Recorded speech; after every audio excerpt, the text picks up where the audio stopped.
Welcome to Red Light, Green Light, the podcast where you'll hear from industry leaders in science, technology, and innovation about the power of strategic storytelling.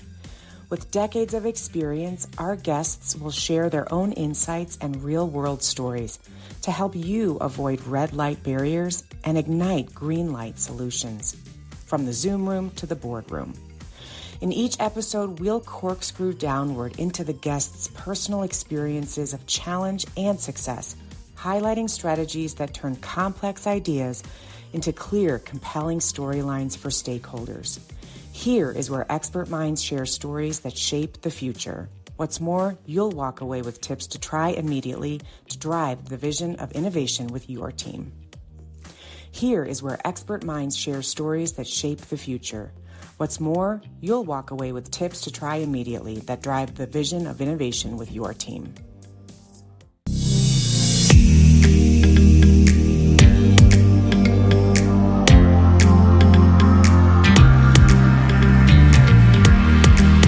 Hi, everybody. Welcome. Welcome to another episode of Red Light, Green Light. I am your host, Cindy Skalicky, and every week we bring to you a new leader, usually in science, technology, pharma, or innovation. But today I'm bringing you a special guest out of the sporting realm, the basketball realm specifically. Many of you already know from watching my posts and seeing my activity online that I love sports. And I do. I love sports for their analogies. I used to play sports, although not basketball.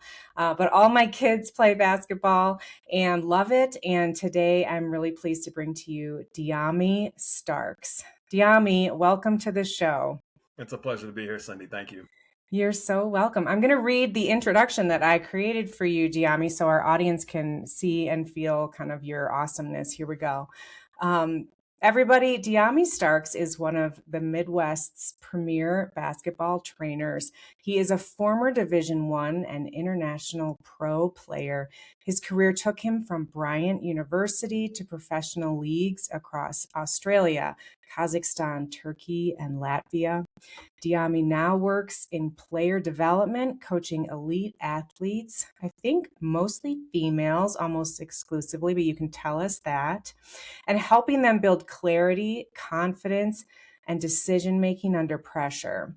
We've also talked offline a lot about helping these young women accelerate and elevate their executive presence in the age of NIM. Am I got those right? Those letters. NIL, you got it. NIL. I was so close. I know what it is, but I was on the spot. So thanks for joining me, Diami. We would love a quick intro of kind of where you started and how you became so in love with basketball. Yeah, my story actually has a few unique turns, but it's a pretty classic story of a young man who just had a father who was passionate about basketball, and that's how he connected with his child. And through that, he taught me a lot of life lessons. I actually turned out to be a pretty decent basketball player, so I had a full ride scholarship, as you mentioned, to Bryant University. My first stop actually was at Columbia University, which is in New York City. Okay. So you want to talk about a Midwest guy from northern Minnesota going to New York City. That was a big wow. Yep. And then I transferred to Bryant, stayed on the East Coast. It's a small school in Rhode Island. And then from there, I played overseas. So I was lucky enough to play overseas for a few years. But ultimately, what brought me back was, as I mentioned, my father's work. Just continuing that here back in the hometown. And ultimately, that's where I'm at here. Yeah, fantastic. Well, I know that, you and I connected through a mutual connection, Amy Leger, who's fantastic and she's been doing a lot to support you and has known you a while. And I know that, the league has changed. The sport has dramatically changed with the advent of just such growth in the women's basketball intersection, right? And, on my show, we usually work a lot with, these high-powered scientific executives who come on and talk about how can we help people understand science and technology and these really intricate parts of communicating. But what I love about your area of expertise that I want to draw out today has to do with, the mindset piece. We do so much with mindset with leaders, and you're doing a really interesting body of work with women in positions of, intense spotlight moments. I mean, we talk about spotlight moments here, but you talk about them differently. So tell us about what these young women are trying to navigate that 20 years ago they were not. Yeah, it's a great lead up because I first of all didn't have the intention of going into women's basketball, especially with coaching. Okay. Okay. It wasn't either or. It wasn't even an either or thing. It was just I came back to my hometown and I was offering co-ed sessions, and then as time grew on, more and more young women started coming, and Hmm. I have a buddy of mine who kind of informally took over the boys. So seeing like it's not only been a interesting dynamic of change for over the 20 years, it has been in the last 5 to 10 years for me personally, right? So I've Okay. Okay. kind of Last been five to involved in 10. it Mm-hmm. 100%. So the number one thing that I've seen is that basketball is a unique sport in so many ways because it crosses so many intersections. Like the first Mm-hmm. piece of that is that it's the most accessible sport. I mean, arguably, it's one of the most accessible sports, right? Ball, hoop, shoes, that's all you need. And so Yeah. Right. many athletes don't have to worry about being priced out. Right. And I live in northern Minnesota where hockey is dominant. So you can Okay. imagine how Sure. many players or young men and women can afford to play hockey from second, Right. third, fourth, fifth, sixth grade where you're growing out of your gear every year, right? Yeah. Basketball is ball, hoop, shoes. So Yes. that allowed me to connect with a lot of diverse young men and women, right? Mm-hmm. And then, as I mentioned, the girls' dynamics slowly started shifting over time organically. And then, Mm-hmm. what I've personally seen with young women is that they use sports to gain a lot of confidence in themselves and find Okay. who they are from an identity standpoint. Because outside of sports, we all know the gender roles that we have to go up Right. against, right? So that's a larger context conversation. But with Yep. in the microcosm of basketball, you're seeing that play out in a much more accelerated timeline. So, in other Mm-hmm. words, in the last 20 years, think of Caitlin Clark. Like Mm-hmm. she might be one of the 10 most famous basketball players. There was an argument about is she more famous than any American-born NBA player right now? Wow. Right? Like you got these foreign guys who are dominating, Right. but Caitlin and kind of the other Steph Currys and she's right up there with those guys. Yes, it's just unbelievable. I mean, from my generation, right? We just never saw this coming. It's just remarkable. So, So I just mean, think about how you have suffrage movements, women's rights movements that we're still fighting to this day, but on the right. basketball court, it doesn't matter. Yeah. It's all about ability. So I Yep. fun seeing these social progressions Yes. happen, in a much more accelerated timeline on the basketball court. So that's what I've seen personally, and I lean into that to give young women a lot of an empowered mindset. Yes. Well, and it must feel great to be a person who, and it must feel great, and also uh, I don't want to say heavy, but like a responsibility to the young women to, because you're carrying their, at least in a large part, right? Their egos in the positive light, right? Their sense of self, their confidence. You're able to do some real meaningful work with them on those things as they're growing in their skills. And I think that's tell me how you personally feel about that, Diami, and how do you kind of balance that with pushing them to be their best? Yeah, no, it's a great question because as a male coach, Hmm. there's always that gender dynamic, Sure. right? And I personally, I'm 6'2", 195 pounds, so I'm not Okay. small, and my voice carries. So when I'm Hmm. around young women, teaching them, as you mentioned, executive presence skills Yeah. it's so important. You almost have to lead with that before we even dive into dribbling and shooting. It's okay, Hmm. body language, shoulders up, chin up. It's you know, Yes. I always like to tell young girls like, say what you do, because sometimes a lot of young girls, especially in a classroom setting or a social setting, they're kind of taught to be a little more timid. I remember I was talking to an old PT of mine, and she was talking about the Scandinavian culture that we have here, right? Northern Okay. Minnesota, Yeah. Scandinavian roots, like Okay. Sure. very quiet, passive aggressive kind of culture. Like we stay in our Hmm. lane. So when you're Right. dealing with young girls, like you'll see them kind of like, hunched here in the Sure. corner. You almost got to get them moving. Now there's exceptions, of course, but kind of Sure. that's Midwestern culture, right? So like, Yes. Well, go ahead. Keep going. Yes. no, Well, it's a fun conversation. You can go in so many different ways. well, We just yes. I was. aware of that. What popped into my mind was around culture and how passive aggressive, or just maybe even passive and quiet. Like I've spoken to so many leaders in sometimes large organizations where there's a disease of niceness, which I would suggest is along the lines of passive aggressive, where it's like, Mm-hmm. people will say things to me like, Cindy, we'll get on a call. There's 12 people on the call and we all agree to do X, Y, and Z by the time we're done. And then the back channeling starts. As soon as we all end up and hang up the phone, it's like, are we really supposed to do that? What if we do it my way? Like I suggest, like, I mean, I'm being maybe more pointed than the real examples, but there is this reticence to being direct and being scared to hurt people's feelings or highlight something that we see in someone else that actually could help them grow, but might be hard to receive. And that really lines up with giving and receiving feedback effectively, which is a skill and ought to be learned and practiced. And it can be done poorly, Well, our and motto is teach life skills through the lens of yes, basketball, right? I love Because that. if you just talk at young men and women and say, do this, do that, do this, do Right. that, That doesn't well, they work. just, no, it doesn't work. And they've spent 6 hours in school already being Right. droned to death by their teachers. They're not going to listen Yes. to you, especially in their Yes. fun space of playing Right. basketball, I mean, right? there's a reason we say we play sports because we Yeah. play. It's play, right? And And think of so, how many lessons in play like we learn in the sandbox. Like think of how many right. social lessons we learn in there organically, Absolutely. right? So Yes. basketball should be the same way. And so like my Yes. role, I would say between ages, I have kids as young as kindergarten, but they really start taking basketball, quote unquote, seriously in fourth, fifth, sixth grade. Okay. So in that elementary Yeah. transition into middle school, that's when you Mm-hmm. really start to see massive jumps Yeah. in their social And you have, skills. totally. You have like abilities by that point in your growing up where you can dribble and you can do certain things that are complex motor movements 100%. much better than you can when you're, much smaller. Um, 100%. that makes a lot of sense. Diami, tell us kind of, for people who just don't know you at all and are just tuning in and trying to get a sense of place, what levels are you coaching at right now? Tell us about All Iowa Attack and kind of what that does for women and where you sit in the training for young women.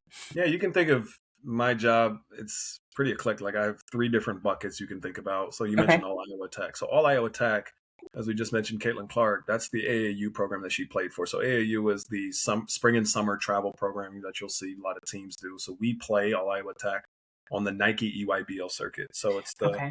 in my opinion, the best circuit in the country. Nike does a great job. You have Under Armour circuits, Adidas circuits. They're all really, really excellent. So these are called your circuit programs. And we are Okay. a Nike circuit program. And so, obviously, with Caitlin kind of launching when she did, a lot Yeah. of kids want to play for All Iowa Attack. So, Sure. we have a lot of Minnesota kids. We border. Hmm. And so, the rules in AAU are you can grab kids from bordering states. Like a kid from Florida can't play for us, but a kid from Okay. Minnesota can. And so, one of the kids that I latched on to early here in Duluth is Chloe Johnson. She's currently the Hmm. number 3rd ranked player in the country, according to Wow. ESPN. And Oh, she wow. is a lot of people kind of compare her to that next Caitlin, which is unfair, Wow. but that's the burden Right. of That's young the way we kids. are, right? It is. So yeah, we both joined Attack at the same time 4 Okay. years ago. And Okay. so it's been humming ever since. So that's one bucket, if you will. Yeah. That's kind of my spring and summer gig. And then in the Hmm. winter, I coach part-time here at St. Scholastica, Division III school, currently tied Okay. for 2nd in our league, which is Okay. great. It keeps me Right. busy in the wintertime when kids are Yeah, kind of in school, so for like sure. during the day, that keeps me. And then my year-round job is just basketball training, as you mentioned. Okay. Okay. Hey listeners, super quick station break question for you. Have you ordered your copy of my new best-selling book, Red Light, Green Light? Check it out. Grab your copy today at onpoint-communications.com/book. And now back to the show. And remind me and share with our audience kind of how that sponsor works, like the Nike circuit, the Adidas circuit, like how we're zoom out a little bit and teach us about how that started and how it operates.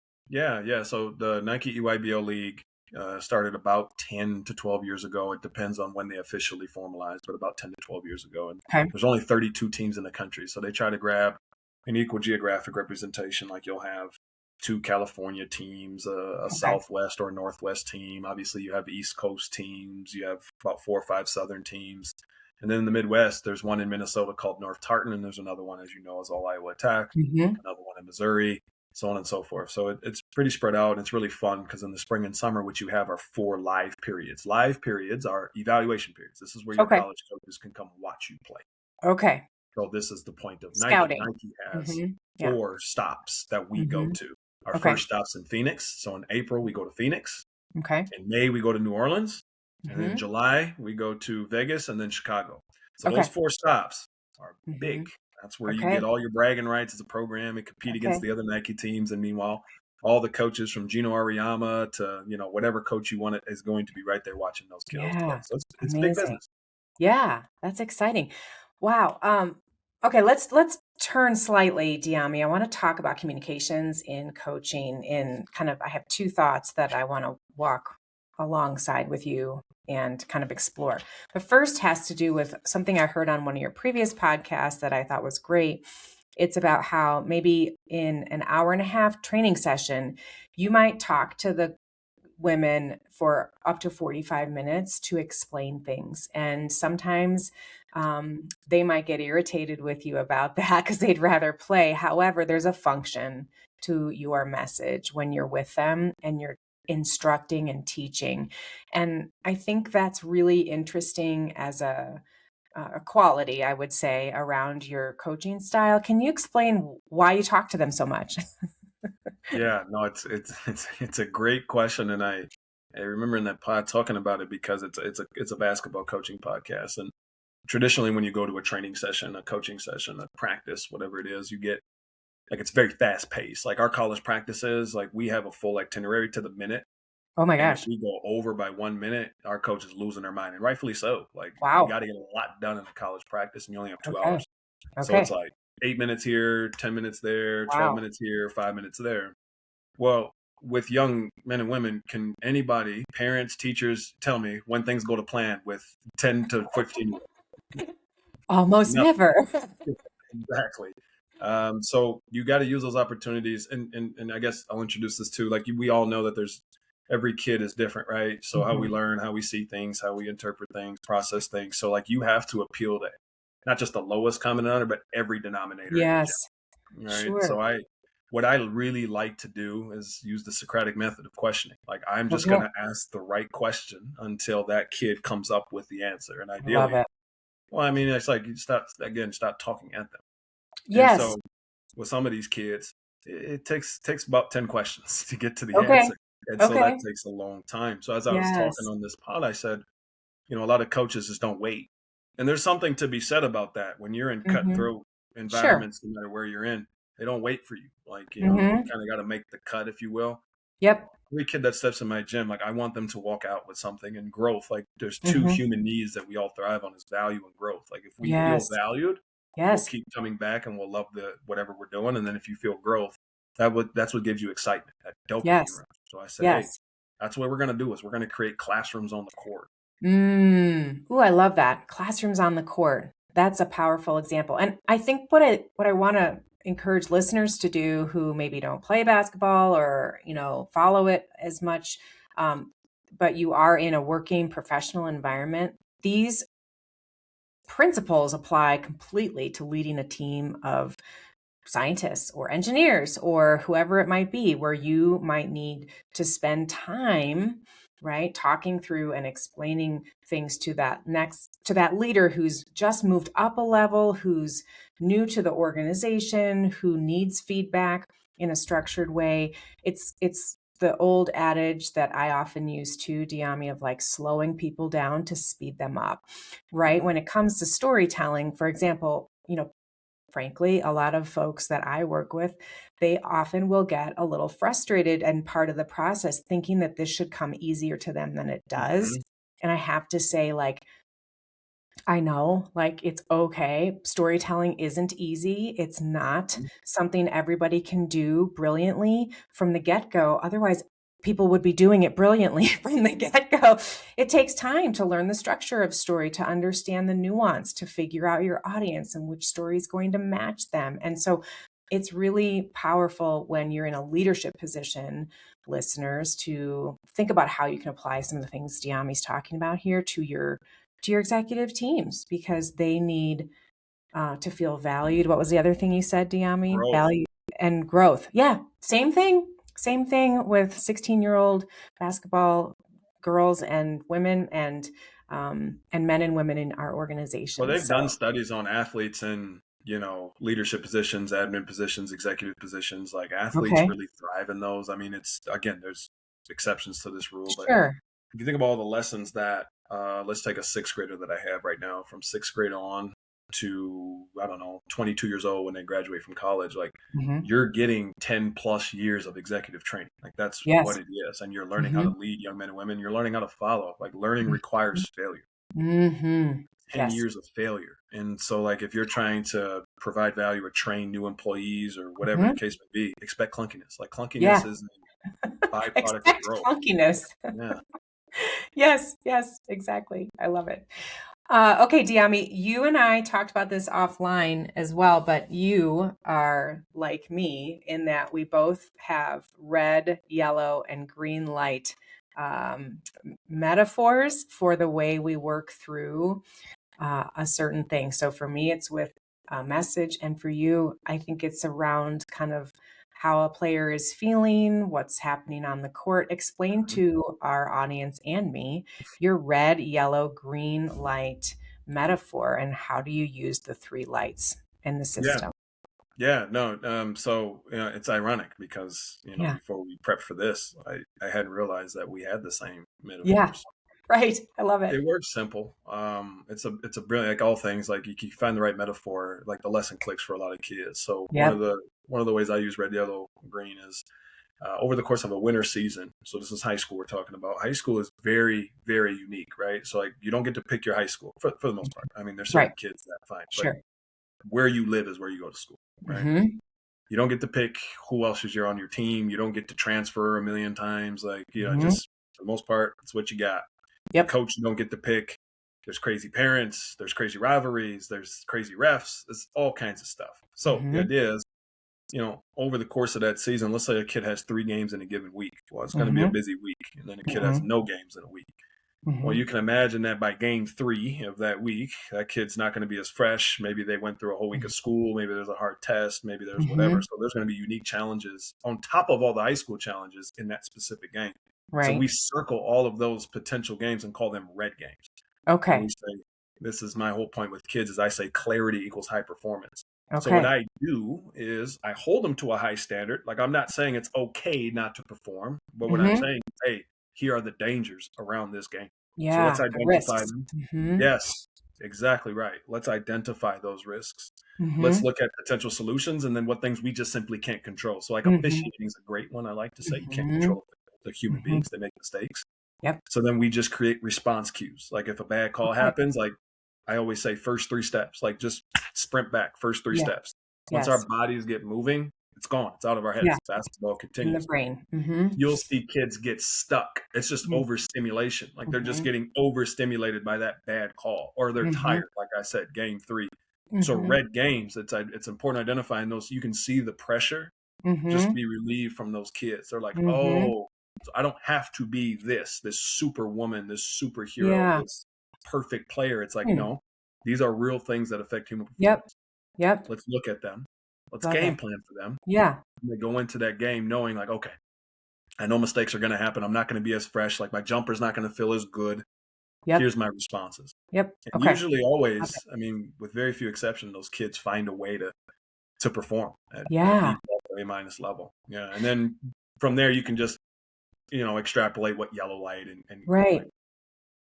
Right. So the green light moments are when they're the freshest and they're coming out strong, and it's the first game after a break of 4 games, and maybe there's been a win or winning streak, and they're kind of Got it. like feeling strong and powerful in their mindset and in their bodies and in their lives. Maybe they have fewer barriers, and so they're more likely to win and to go with positivity. Am I on the I'll right throw a track? couple more things in there too, because that's Sure. really good, is giving them a tool set that they can Hmm. handle adversity with. So like if a kid Hmm. goes into a game feeling like, yeah, I can handle this challenge. Like I call those green light games because, for example, let's say I have a nifty little visual and I call the optimal challenge zone. So like Hmm. we all know that if we're playing an opponent, right? Hmm.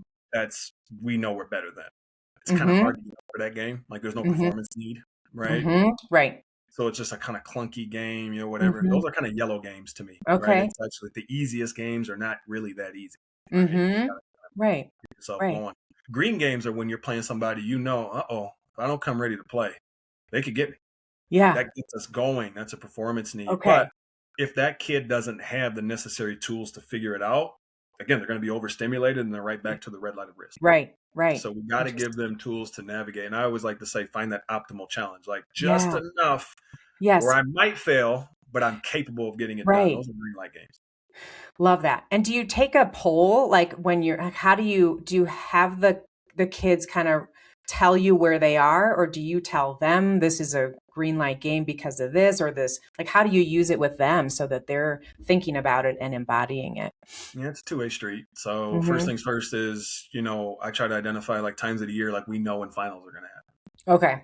Right. If a kid's a sophomore in high school, classes are harder than as they're a freshman. Yep. So now we're looking at like early parts of the season, like in November. Like those sophomore courses are going to be a little more difficult. Same in college. Like we do the same thing with our college kids. So we build in, not necessarily lighter practices, but more manageable practices. Okay. In the same training session. So like we try to find just the objective. Okay, these points on the calendar are never going to change. These points in the kid's life is never going to change. Like these are the things they gotta look out for. And then on their side, on the front end, we try to identify every week, hey, what are you feeling like this week? How much sleep are you getting? Obviously. What's your social structure like? I had a kid, it's a little bit of a sad story, but it was hopeful at the end. We had a kid in a workout session. This is like my most energetic kid, an 8th grader, who's playing varsity, playing at the varsity level. Yeah. Okay. A lot of expectations and pressure. Yes. And she came to a session and just started crying. Yeah, it's like she's overstimulated. So even in workouts, you can have that red light of risk. And we broke it down. It was literally because she transferred schools.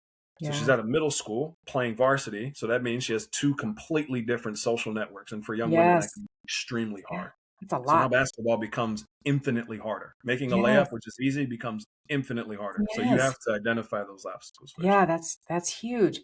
And, when you can slow down and see the kid where she is right there eye to eye and make sure that they feel seen and heard, they feel, I think, automatically better. It's like when your kid's harboring something or feels that they should be holding something, or your employee, right?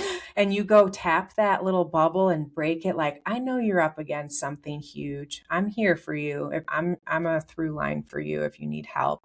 That can make such a big difference. I've definitely been the recipient of that moment of like, I've got you. I see what you're trying to do. You're carrying a lot, and I'm here if you need me. That can make all the difference in that kid's afternoon, game performance, and week. So being able to give that kind of feedback is super. And there's never a wrong time to do that. This is a thing I learned is that it's the same thing as there's a study on parents who show their kids too much love, right? Like picking them up when they cry or not spoiling them, but just giving them love. Yeah, right? Like a lot of attention and touch. There's no downside to showering them with love, like none. Yeah. You can't give a child too much love. Right. You just can't, especially if you're a mom or dad. Right. So as a coach, the same concept applies. Like these young kids, they love you in a different way. They care about you in a different way. They look up to you in a different way. Yep. So you have to provide that safety and security for them to. And it's so huge. Like just to your point, poking that bubble. Do that. There was a coach, I forgot, it was an NFL coach. So you're talking about like the grittiest of gritty sports, right? Like all these tough guys. Yes. Yeah. Well, the coach would do touch points with every player, 60 players on the roster. Every single day, he would, how's your family? How's this? How's that? So I'm like, if NFL guys can do that, why are we not doing it? Right. Yes. 100%.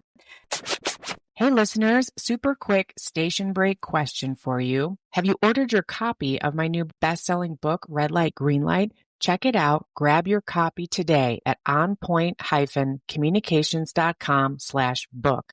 And now back to the show. Diami, tell us a little about, we're going to switch kind of on our down, our landing of the plane here, but this has been a really rich conversation. Talk to us a little more about Iowa Attack and some of the challenges that young women are facing with regard to elevating, what are they dealing with now with NIL? And I know young men are dealing with this as well in their respective sports. So what's happening? What are you seeing in the tea leaves of what's going to be needed in the coming years to equip these young women and any young men listening out there for what's happening in college and even pro sports?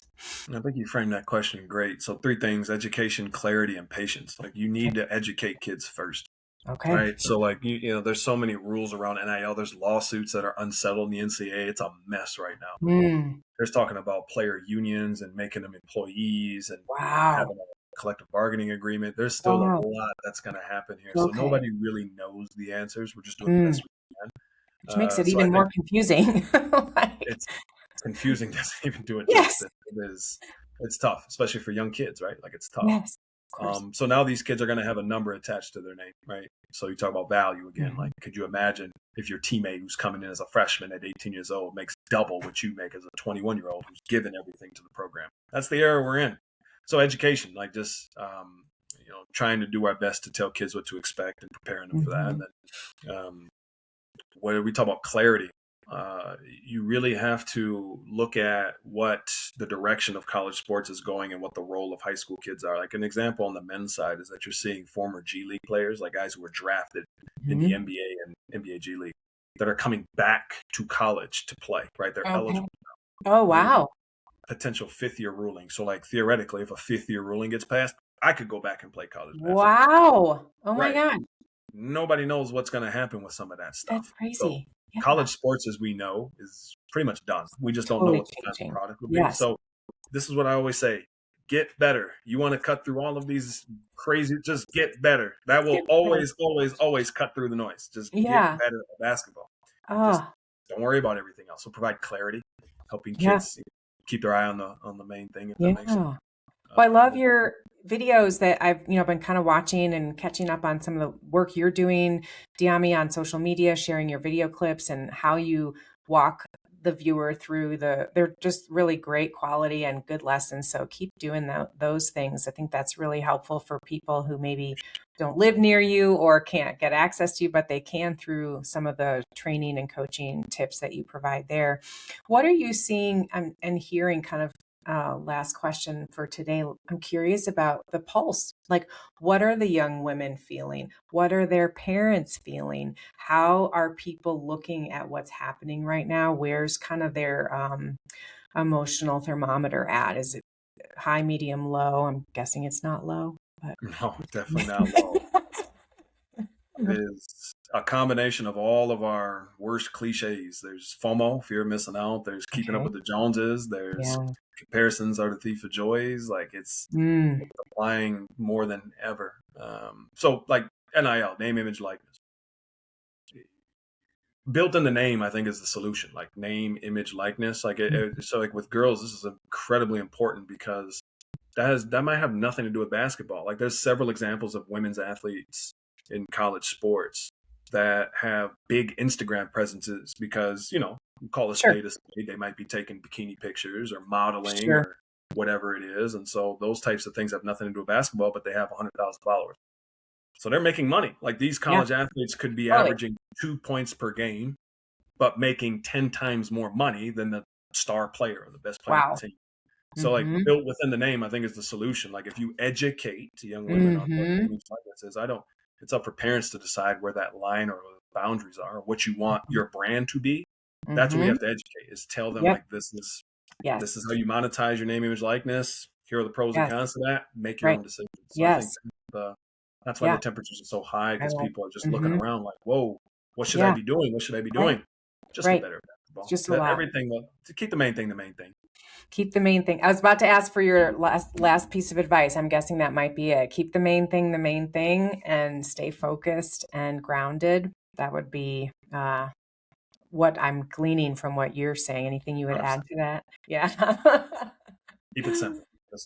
That's fantastic. Well, Diami, thank you for all that you do for all these young women, and just a shout out to you and your whole coaching team and all the blood, sweat, tears, and passion that you put into the sport.